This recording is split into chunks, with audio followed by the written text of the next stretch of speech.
Ministre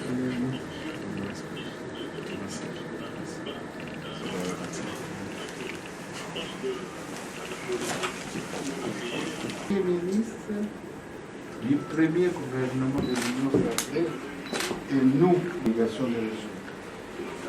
Comité, nous allons, nous, aussi au niveau de la Je suis venu féliciter le Premier ministre du premier gouvernement de l'Union sacrée. Je suis venu le féliciter pour sa nomination en qualité de Premier ministre. Le chef de l'État lui a témoigné confiance et nous, honorables députés, président de l'Assemblée nationale, mon devoir est celui de venir les saluer, l'encourager. Parce que nous attendions cette nomination d'un Premier ministre.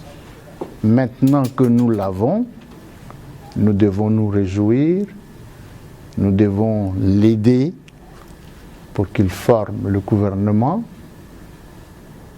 parce que le peuple congolais attend que le gouvernement se mette au travail pour trouver des solutions aux problèmes qui se posent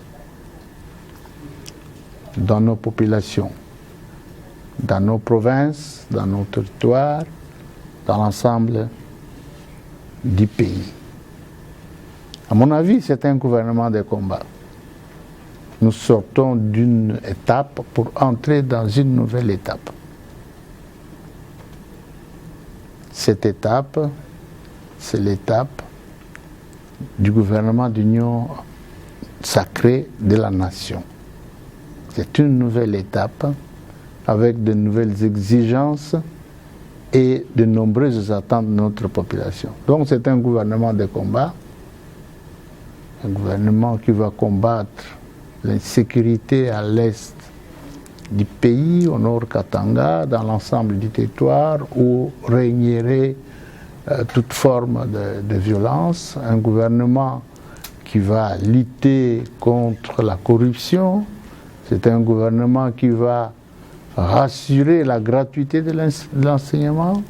C'est un gouvernement qui va porter de réformes dans les différents secteurs de la vie nationale pour que vraiment le Congo démarre effectivement une économie au service du peuple. Une justice au service du peuple, le social au service du peuple. Voilà pourquoi c'est un gouvernement de combat. C'est un gouvernement de combat. J'appelle les compatriotes congolais à soutenir le Premier ministre et à soutenir le gouvernement qu'il mettra en place.